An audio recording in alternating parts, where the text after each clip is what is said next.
Welcome to the Fulfillment Game. Here we have meaningful conversations with accomplished professionals, exploring life and career beyond just material accomplishments. I'm your host, Amit Sood. Today we have Cary Prejean, a CPA, a certified ontological coach, and the founder of Strategic Business Advisors Forum. For 40 years, Cary has blended financial precision with human insight, helping business owners clarify their vision, stabilize operations, and unlock profit operations to turn once chaotic companies into well oiled, self sustaining machines. Cary, welcome. Thanks for joining us. Yes, sir. Thank you for having me. I'm honored to be here. Cary, tell us about ontological coaching. What is ontological coaching? Oh, okay. And if I go on too long, stop me, okay? Because I can go for days. Go But ahead. Go ahead. Ontological, because what is that ontological? It comes from the ontology. It's like being logical in ontology. What is ontology? It's really called the ontology of language, but you can do what's called ontological design. So ontology is a combination of two words. There's ontos, which is Greek for being, and there's ology, the study of. So it's the study of being in language. And one of the basic claims is that we as human beings we're biological beings, right? We have a body, so we have a biology, but we're also linguistic beings. And what that means is we don't just have language, we live in language. You can't escape language. It's a tool you can't put down. And it's really not so much of a tool. Language actually runs our lives. Other people point, well, Coco the gorilla had a vocabulary of 800 words. Yeah, she did, but she didn't have this complex worldview, assessments, all these judgments, all this language that controlled her. She had a very limited, you can see wolves, the way they hunt in packs, will quote language, signal each other on how to, when they're hunting something down.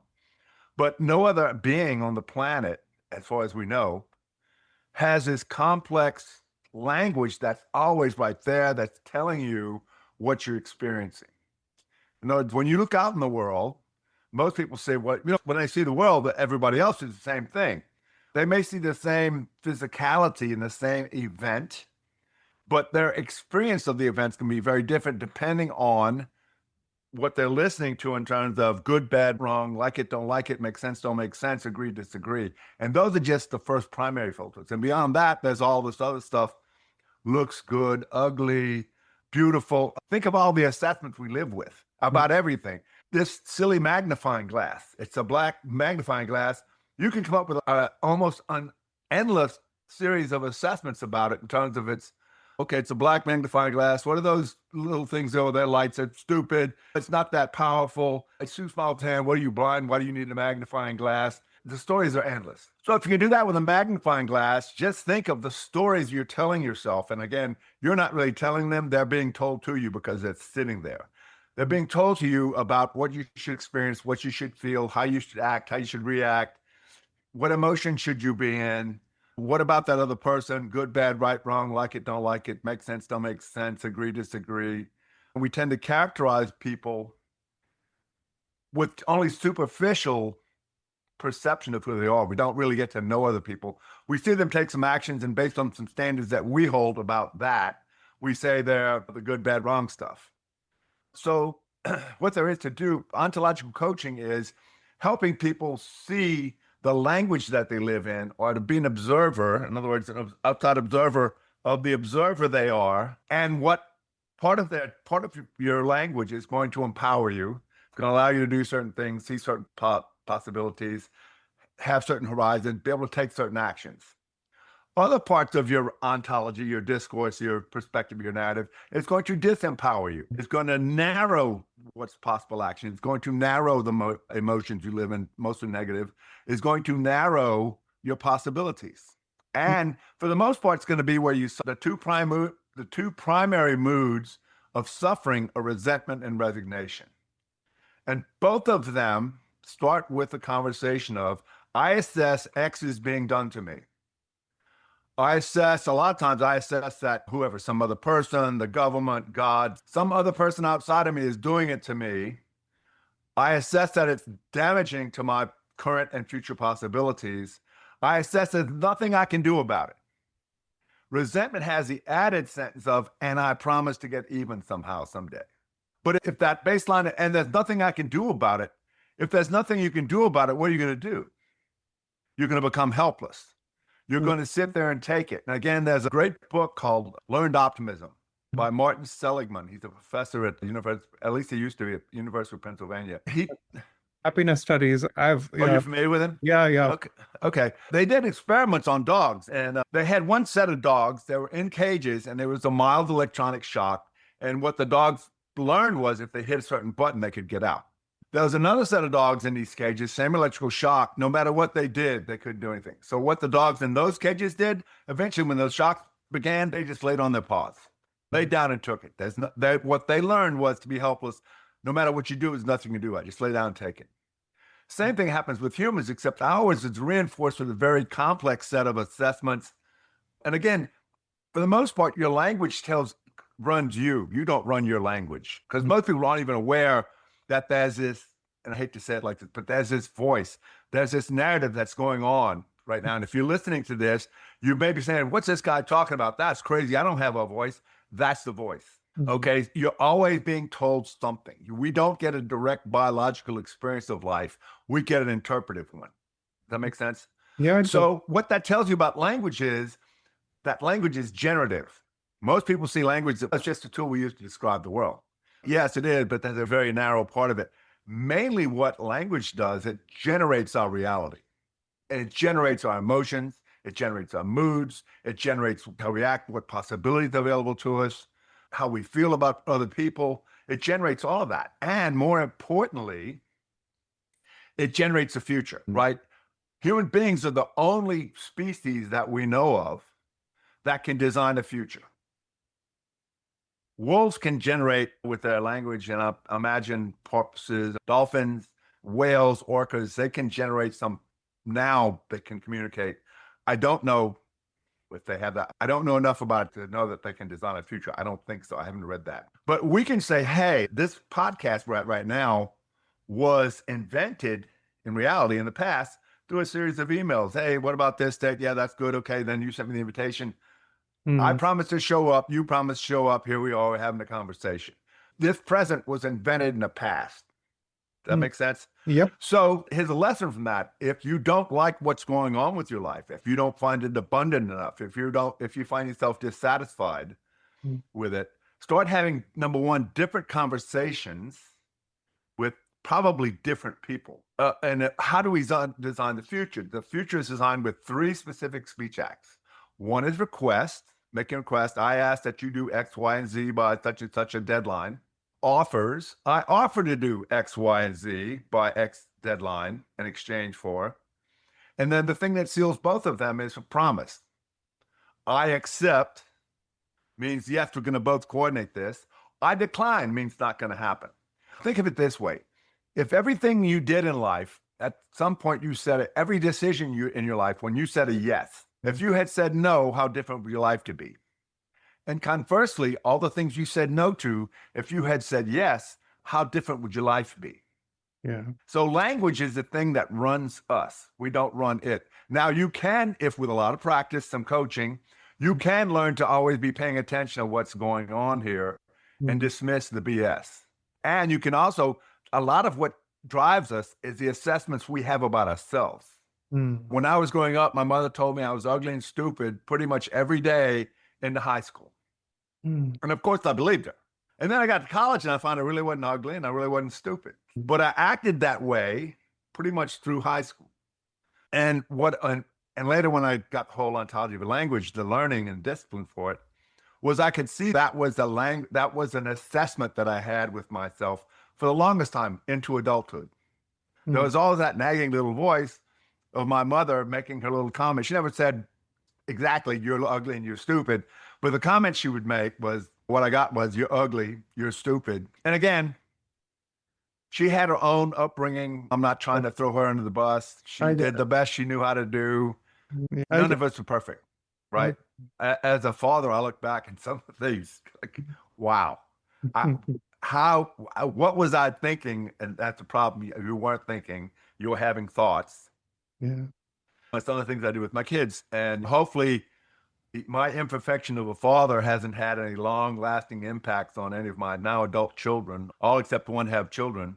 Mm. But it's just interesting. This whole thing of the narrative, the language, it's a common joke. In your 30s and 40s, all of a sudden you look up and you say, oh, that was just like my mother. That was just like my father. We're programmed that way.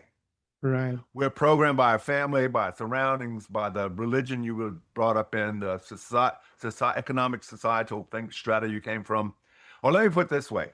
I'm 71. I was raised in South Louisiana, French, Cajun, Catholic, born in 54.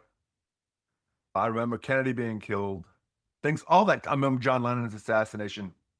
All those events have become part of my language, right? Not to mention my ontological training, accounting, CPA, all that stuff. So imagine now that the essence of me, my soul, my spirit, and again, people will debate that.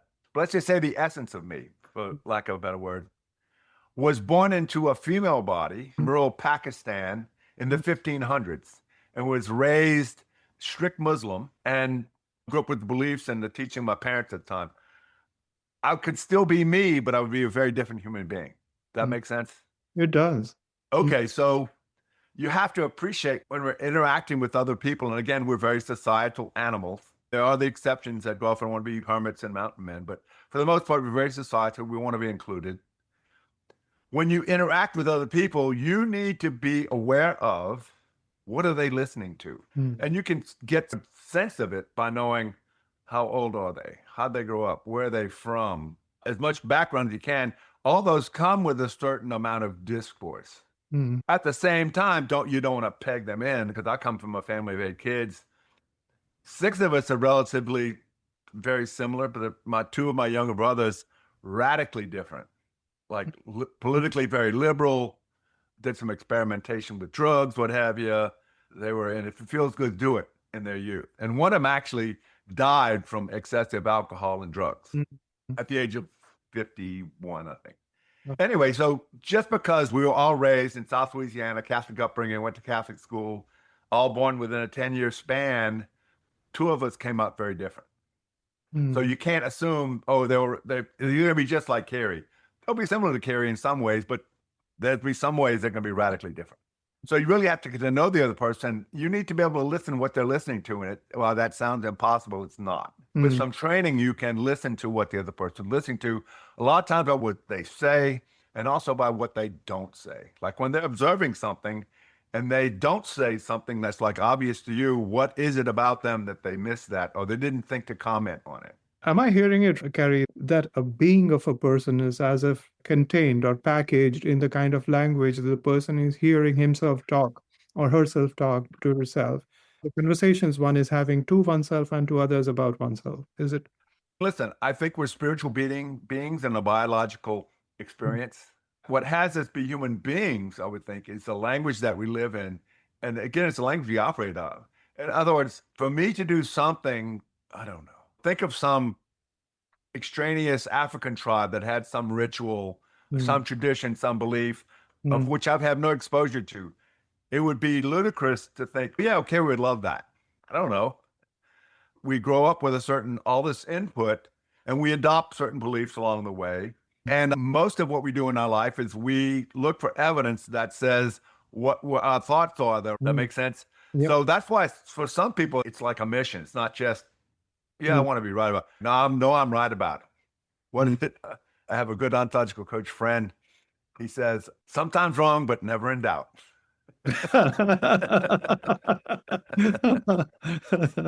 Yeah, some people are like, I'm right because I say I'm right.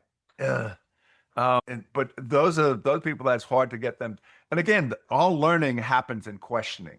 And what's wrong with my opinion, what's wrong with the education system is we focus mainly on answers. Can you give me the correct answers on the test that's coming up?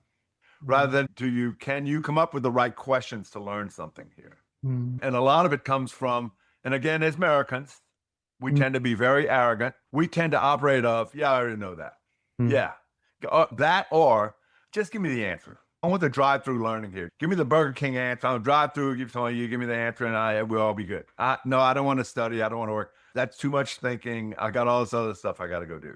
So what it makes for is you tend to have you tend to live a shallow life, Yeah. right? You only go this deep, as opposed to what are some of the things you could be exposed to in terms of history or art or music or culture or science, if you want to, anything that's out there. Living in questions, not always living in a question. You can't be in a question forever, but living in questions of what am I missing here? What can I learn here? What don't I see here? Always leads to, oh, I didn't see that. Mhm. You know, and you have more aha moments rather than, yeah, I already know that. Because when you operate out of that amount of arrogance, what are you going to learn? Yeah. Nothing, because arrogance is as a base conversation is, there's nothing for me to learn here. So when Already. you operate out of there's nothing for me to learn here, guess what you're going to learn? Mhm. Nothing. Yeah, yeah, absolutely. So an ontological coach, am I right in saying would look into the language that one is speaking about oneself and about one's context of business and life, and then use that to modify that to empower oneself to develop a regulation into one's business and life? Right. Yeah. So for like business owners, okay, the basic style or the basic personality of a business owner is number one, they're very independent. They're very strong willed. They want to have things their way. They're also generally very extroverted. They're generally very gregarious. They're friendly with people. Within 15 minutes, they feel like they're an old friend of yours, right? Because that's Mhm. one of the things they can do is they can build strategic relationships rather quickly. They also want a very fast pace. They also want to change the scenery a lot. They don't want to try and get a business owner to focus in an all-day meeting. You need to break it up a lot because they'll be getting up, they're looking at their watch, looking at their phone, looking at their laptop. I need to go to the bathroom. I need a drink of water. They can't concentrate that long. They're always looking for the next shiny object, so to speak. They also don't want a lot of structure. They don't want a lot of rules. What they're used to is I'll figure it out when I get there. I'll make it up. Don't worry about it. Don't tell me how to do it. And again, that comes from their dominance.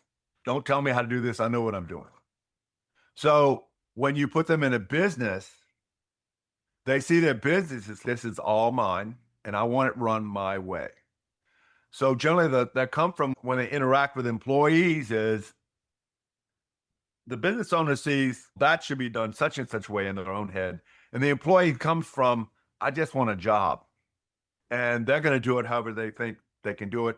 Because generally the other thing about entrepreneurs, because they don't like structure and rules and stuff, they're generally not that clear about what are the results I want. They have generalities though. I just want things to work.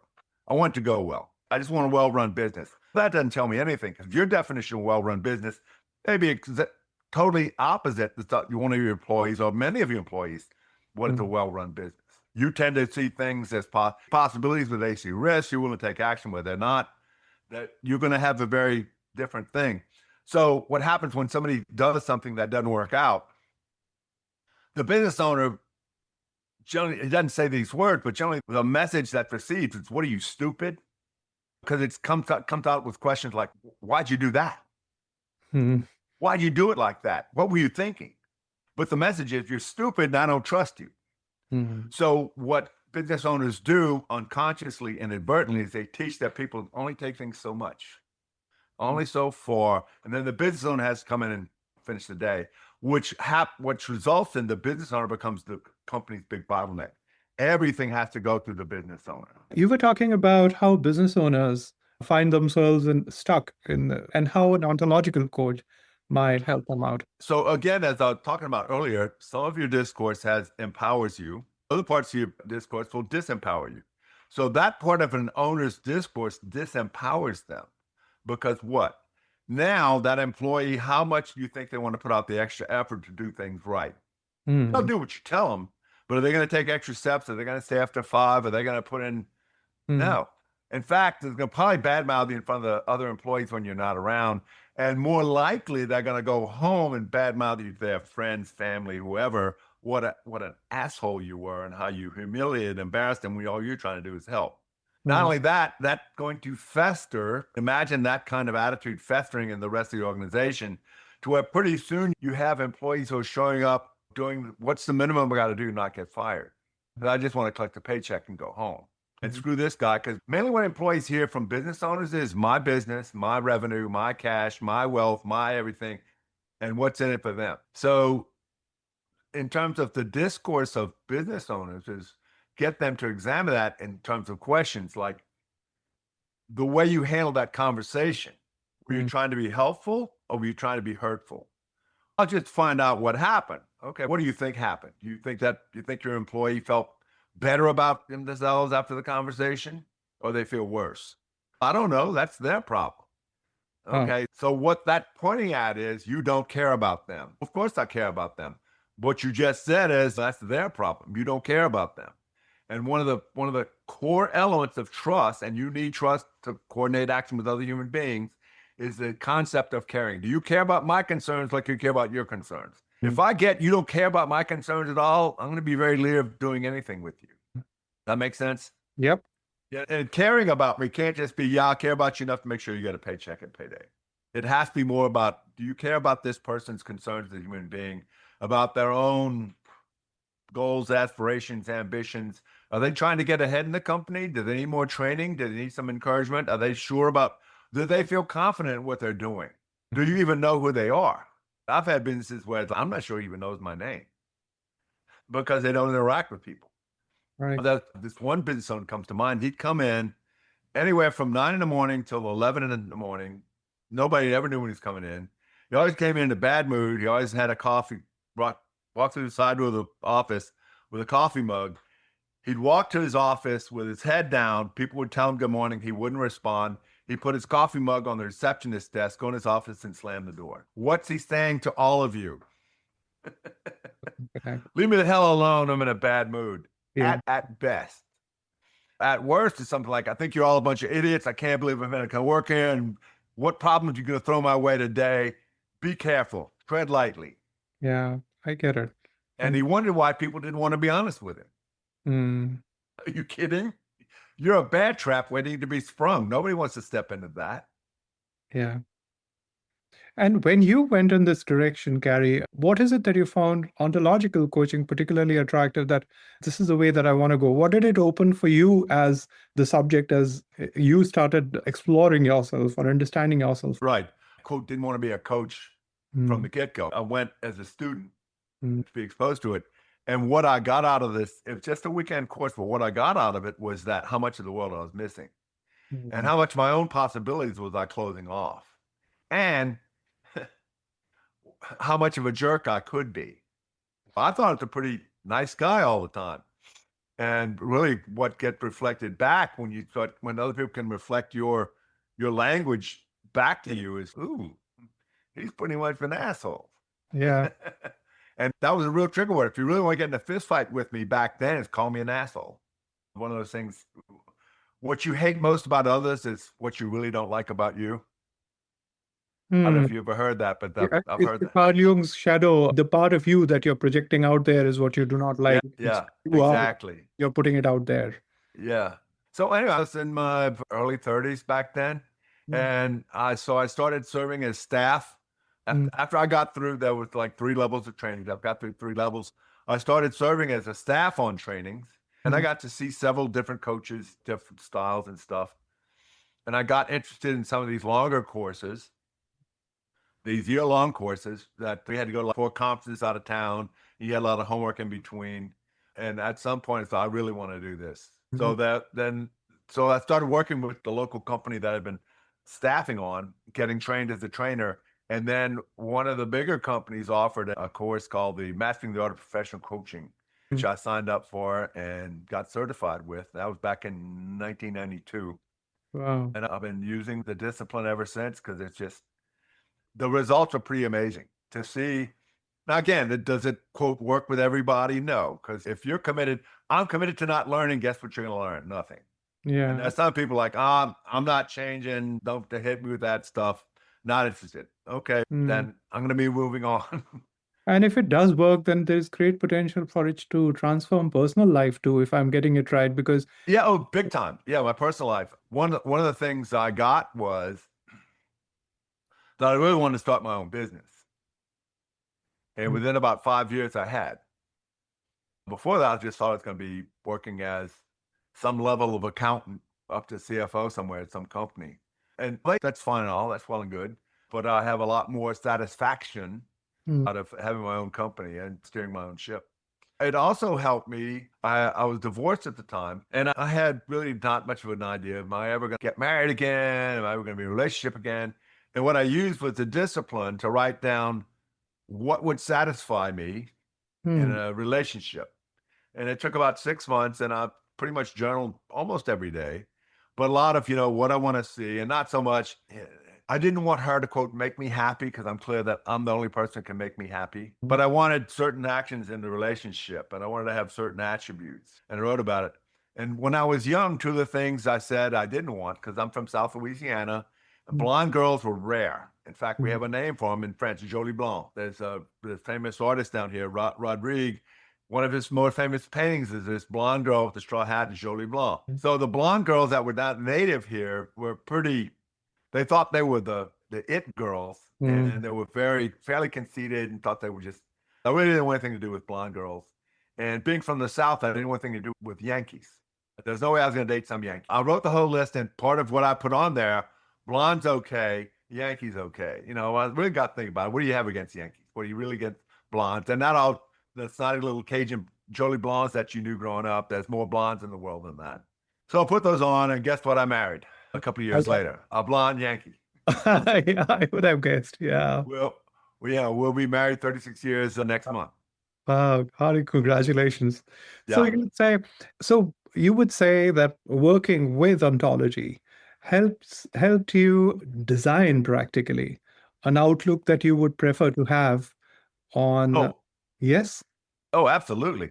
Yeah, this whole thing of ontology is where you get to constantly look at what are you telling yourself? Why are you experiencing, especially with negative emotions? What are you angry about? What are you sad about? What are you anxious about? What's a story that's going on? Because that's what's generating the emotions. There's nothing, this whole thing of fear, you can experience biological fear, but in these days and times, what is really going to threaten your biology? Unless you're being mugged or you're in a car wreck, but a lot of times we experience biological fear because of fear of something that isn't biological. Yeah. But your body doesn't know the difference. So you experience the biological fear, even though you're not being threatened biologically. So when you can begin, or I don't know if you've heard this expression, our worst fears lie in our anticipation. Whatever we anticipate, it's usually way worse in our anticipation than when it actually comes down to it. Or let me say it this way, we can scare the crap out of ourselves, right? Yeah. And pessimists are really good at it. And if you read Martin Seligman's work, you'll see that the majority of pessimists are women. My wife, my youngest daughter, classic. My Why wife is is that? huh? Why is that so, though? Because women tend to be warriors, because traditionally men are the protectors and providers. Women didn't have as much control. So the tradition, especially linguistic tradition, my wife got it from her mother. She was a warrior, always worried about money and whatever. So now our youngest daughter is getting married in November. So my wife woke up at 3 a.m. the other night before last because she's worried about one of our daughter's friends going to throw her a bridal shower. Because our daughter asked, "It's like, who's going to throw a bridal shower?" So my wife said, the bride's parents are not supposed to throw the bridal party. That's supposed to be her bridesmaids, traditionally the maid of honor. Yeah. If they don't, I don't know, maybe we can do something. Ask somebody else to throw it, and we'll help them with it. But it's in bad taste, at least down here, for the parents of the brides, because it's basically, hey, we're throwing a party, bring presents. Yeah. My daughter who's getting married. But she's worried about that. Anyway, so it's funny. Yes, women tend to be pessimistic way more often than men. And pessimism is a meta mood. Pessimism is like back here. Resentment and resignation come out of pessimism. Again, pessimism about there's nothing I can do about it. I get My life is crap. It's personal to me. It's because nothing ever goes right for me. It's pervasive in that it affects all areas of my life. It's backdrop. Yeah. And it's permanent. It's always been like this. It's always been like this. As George Carlin used to say, don't wait for it. It's not going to get any better. That's where they operate out of. Oh, yeah. So pessimism is something that lurks in the background. It's as if omnipresent, and you're not present to it. It's as if it's not going to work out. So what's the point? Exactly. The old story I heard about optimism versus pessimism is there are two boys, and they were promised a pony for their birthday. And so the first little boy comes in, like your pony's behind this door. And he opens the door, and it's this big pile of manure. He goes, see, I know what get a pony. I knew it was a lie. I'm never going to get a pony. I don't deserve a pony. It's just always happens like this. I get promised stuff and I never get it. Mm. And he walks away. The other little boy, they open the door. He walks in. Oh, wow. And they close the door. And about half an hour later, they open the door and this kid's tearing through the manure pile. And like, what are you doing? With all this heart poop in here, there's got to be a pony in here somewhere. Yeah. Difference between a pessimist and optimist. I get it. Yeah, optimism is if something bad happens, this is just an exception. It's not things always work out for me. Things always go well. It's only isolated this one area. It's not going to affect anything else in my life. And it's only this one time. It's only this one exception. It's not going to, it's permanently good things happen to me. In the conversations. So out of optimism come the moods of ambition and peace. Both ambition comes with accepting the possibilities of life. In other words, at my age, with my training and where I stand right now, I have all these possibilities open to me. Whereas if you're resentful, you look out and you don't see really any possibilities because there's nothing you can do about it. Your range of possibilities is very limited. And generally, one of the biggest things that's possible to you when you live steeped in pessimism and resentment and resignation is to building a really good victim story. And there are some people who are steeped in victimhood. In fact, you can see certain subcultures that are American populace very much steeped in victimhood and owed, right? So there's the possibilities of life, being accepting of what's possible, and your language is going to dictate very much what is possible. Also, this whole thing of peace, it's a matter of accepting what's so about your life, what we call facticities. In other words, I'm 71 years old, I'm male, I'm married 36 years, I got 4 kids, I got 6 grandkids. This is my training, this is my experience. Right now, I have a right knee that's infected. It's going to long-term treatment. It's limiting my ability to walk. I can't even do yard work. There's certain things, facts about my life that I've accepted. Most of the facts about my life, I can't really think of any facts in my life that I haven't accepted. What's so is so. Well, that produces a fair amount of peace. And out of that comes also joy and satisfaction. Some people say happy, but I like to say satisfaction more than happy. So optimism does not mean denial. There's an element of taking what's and creating or... Yeah, optimism is about there's more possibilities. Good things normally happen to me. If anything bad happens, it's usually just some exception that's limited to a certain area, and it doesn't have anything to do with me personally. Good things happen to me. They usually do. It usually affects all of my life. And going forward, I expect to see a lot of positive things. And again, living out of that conversation or that discourse, you're going to see a lot more positive things come at you because you're going to be open to them. Whereas if you live in this thing, it's personal to me, good things just don't happen to me. It's across my whole life, pervasive. And I don't expect it to ever get better. What possibilities, what opportunities are you going to be open to seeing? Very few, if any. And the ones you're going to see are generally going to be of the smaller kind. Because the big possibilities that you're going to come at you, that'll never happen. Yeah, and also, isn't it that pessimism is comfortable? It's For some people, I hate pessimism. I'm not comfortable in it at all. At all. It keeps you out of action. You don't have to take big steps. Okay. Yeah. And for some people, that's very comfortable. I don't have to do anything. I can just commiserate, sit here on my couch, drink a 6-pack, watch some mindless tube. I can watch cat videos and tell myself a good victim story about how it's not my fault and the life's just unfair and sucks. And I'm just going to have to deal with it. I'm just going to have, and the way they quote deal with it is just sit there and complain about it. That would be very uncomfortable for me. And I have a close friend that she's been battling depression most of her adult life. Now, she says the doctors tell her that it's chemical, and maybe it is. I don't know. I'm not a doctor, but the language I see her participate in I can see why she's pessimistic. And if one was to think about language and depression, I've got a strange situation here for you for our exploration. When I'm from India, and this word called depression wasn't in awareness a few years back, a few decades back. People wouldn't know that there was something called depression. And off late, everybody knows, and so there are a whole lot of people getting depressed. Right. And even animals. Pets Really? are depressed. We are told this animal is having I've heard those things from people talk about. Animals are depressed. dogs, and it's actually the interpretation of a certain kind of behavior being spoken of as now it is now they need a certain kind of pep up, or it's that. So if you bring the language around depression, then you begin to see new things emerge from that. Through depression, if you see a lot of behavior, then you would find some of it, isn't it? Yeah. Are you talking about having a conversation with people who are, quote, depressed to see if you No, can bring them out of it? no, I'm saying if one knows that there could be these behaviors sum up to depression, so for example, then your tendency to look for those things, whether it's on or off, in the society itself is far greater than, okay, the language for it doesn't exist, so you don't fall into that. For example, the dog doesn't, it jumps over the fence, makes it or not, doesn't fail either ways. He doesn't know the. No. Yeah, let me put it this way. Animals experience pain, but they don't suffer about it. And what I mean by suffering is they don't sit there and commiserate. Oh, this is so bad. No, I can't believe it. Why can't it stop? They just sit there in pain, Yeah. right? Is real. It's like what's so. It is in the what's so area. So you, Yeah.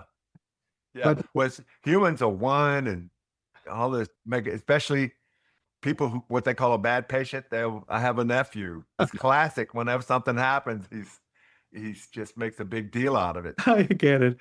Cary, we've had a good conversation. But tell me, if a businessman was to take something important away from this, listening to this conversation, reflecting on their own business, what is it that they should take away? What is it that they ought to focus upon? Out of this conversation, I would say to here's the problem. If you're not practiced at it, if you don't have a good coach, it's going to be hard for you to see much of what you're listening to. Because again, like I said, we spend a good deal of our lives gaining evidence that what the conversation we're living by is right, is correct. So any questioning of it is like, what are you talking about? Why are you even questioning that? Of course it's right. Look at all this evidence we have. That's what the conversation is going to say to you. So you need someone outside of you, generally a good coach, who's going to help you to examine. And again, you don't start with, here's the good part, here's the bad part. What we generally focus on is what's not working. What's dysfunctional in your life? Where you're suffering? How are your relationships? Those kinds of things. Where do you feel the most pain? And it's not, and I don't mean pain like pain. Where do you feel regret? Where are you sad about? What do you get angry about? What are you negative emotions? Where are those coming from? And generally it comes from some of these assessments we have that we don't hold as assessments. We now hold them as the truth, and not just the truth, but the truth in all caps. The things we hold sacred, that's the way it is. And you can't question that. It's the stuff you can't question that's generally going to cause you some suffering. Mm. For some people, without getting too crazy, for some people, if you question, is there a God? They get very triggered by it. Now, I believe in God, absolutely. But can you ask the question, is there a God? Yes, of course. There's nothing wrong with that. And I can point to a lot of evidence that I say, doesn't say, yes, that's absolutely solid evidence, like this is a pair of glasses, that a universal third-party observer would say, yes, there's God. I can point to a lot of things in the world that this didn't happen by accident. This is created by someone, some being with some power. But some of the things people hold sacred is, like me growing up, when you're stupid and ugly, I held that as very sacred for a while. Some of the things we grow up, especially some of the things we take away from our childhood, that we get inadvertently from our parents, that our parents really don't mean for us to pick that up. I'm unlovable. I'm stupid. I'm ugly. Nobody cares about me. I'm incapable of a lot of negative things we have about that. And we hold those as very sacred. And to examine those is painful and generally very emotional. I'm not worthy. And what's interesting is in the years that I was teaching these courses, I was facilitating these courses, we'd have every now and then we have college professors come through. And one of the things that was fairly common with them is they all live with this base assessment is I'm stupid. So they go out and get PhDs, be it the bachelor's and the master's, and their PhDs to show that they were trying to cover up they were stupid. Yeah, I get what. Anyway, yeah, so if you're a business owner, I would highly recommend that you find somebody you can talk to that can help you to see the discourse, the conversations that are holding you hostage and having you suffer, having you experience some things, that are shutting off part of the world to you, that are closing your possibilities. I Right? can And on the word possibilities, how important is it for a businessman to have a vision to Extraordinarily, it is core to their success. You have to have a vision. You have to be able to see possibilities. That's what, and again, here's the thing. Most entrepreneurs are wild optimists. Hmm. They see opportunity where other people see risk. They want to take action, make things happen, but at the same time, they're such optimists sometimes. And some of the beliefs they have from earlier in their life still have them close to certain other possibilities. Oh, this is the way we do this over here. That new technology, that new whatever, it's too complicated. We don't need to learn that. We always been successful with this. When really maybe the new technology or the new methodology, whatever it is going to actually vastly improve profitability and sales. So it's not just, even though you're an optimist, you can still be close to possibilities, Hmm. especially if they threaten, oh, I got to learn something. I'm stupid. I don't have to. Some of the most successful people I've worked with, I'm thinking of this one guy. I was in his office one time. He had a really nice office connected with this big warehouse. He had a concrete block plant facility about 15 miles away. He had a sawmill in East Texas. He had another block plant in East Texas. He owned property everywhere. He had equipment. He had all his stuff. Oh, he had bought an old Kaiser plant that was on the river that he had been offered like multiples of what he paid for. He had a couple of jets. He's like, yeah, sometimes I only went to a half semester of college and I see some of the letters and the emails that you write. He says, I just feel stupid. I looked at it, I said, you see all this? All the stuff. Stupid didn't create that. Yeah. You did. You're Mhm. not stupid, not by a long shot. No. But it's the conversation that's there. I feel stupid. What? Yeah. What are you talking about? Yeah. Yeah. Yeah. Wow, this is powerful. Cary, what have we missed? Is there anything else that you would like to say to sum this conversation up? Let me see. If you don't have your language, if you don't have your discourse, it has you. Hmm. It is going to control you every moment of the day. It will. So you need to be careful what input you're putting into that discourse. What TV do you watch? What kind of entertainment do you watch? And you need to be careful that if it's just for entertainment, it's entertainment, that's fine. But what news do you watch? What conversation do you watch? What kind of books do you read? Where do you hang out? Whatever you're putting into there, your brain, your discourse doesn't know the difference between reality and fake. Yeah. So whatever you put into there is going to be reality. Powerful. So it's kind of watching the food you eat, a bunch of processed stuff and junk and too much sugar and all that stuff. It's going to have some long-term effects on your body if you keep it up over the years.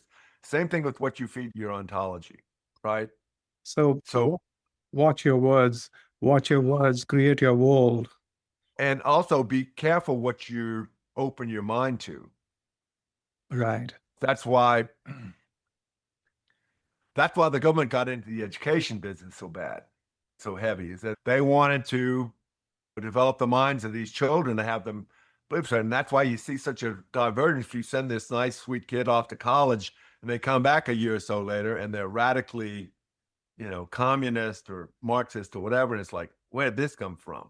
And you start looking at what's going on in the American universities, and there's a lot of Marxist, communist, socialist professors. America's bad. Capitalism is bad. We screwed over people. Blah blah blah blah blah. And they come home, they fill their heads because they're still young and impressionable. I guess. So need to be careful what you expose yourself to, what you open yourself up to. And it's not bad to question things and to have conversations about it, but what's that question? If you don't stand for something, you'll fall for anything. You have to have some core values. You have to have some core beliefs, but not negative ones. I get that. Not the negative ones, not the ones that you hold as sacred that you're scared to reveal. Select, make a Yeah. pin, make and Yeah. be clear about what is of value. Wow, that was powerful stuff, Cary. I'm really grateful for this conversation. This was tremendous value, I'm sure, for the listeners. Guys, so for everyone listening, this is an invitation to pause and consider what is it that you carry as an internal dialogue, your inner discourse. And that is what will define where you are headed from here. Right. The easiest thing for people to do after listening to all this, yeah, that sounded nice, but I don't have time for that. That sounded nice, but I'm busy. I don't want to fool with that. It sounds messy. What Yeah. would you recommend? Is there an assignment that they can take away from today? What's- An assignment, a pen and paper work that one can. Okay, if you want to write about something, start writing every day. And write about number one, what you're grateful for. Wonderful exercise. What are you grateful for? Not just being alive, but of course, being alive, having your family, having whatever business you have or whatever opportunities you have. What things are working for you in your life? All right. Practicing gratitude every day is huge. But also, what is it that's maybe not working for you? And what do you tell yourself about it? What's the language that you use to describe what's not working and why isn't it working? And how much are you accountable for it? Or you do blame other people? If a lot of it is you blaming other people, that's coming out of resentment and resignation. Or is it generating possibilities for action? That too. Yeah. Gratitude. It's out of gratitude you can begin to see other possibilities. Got that. Right? Yep. Got that, Cary. This was of tremendous value. So there you go, guys. Thank you so much for joining in. Until next time, take care and stay connected. And do not forget to follow the same channel for more such conversations.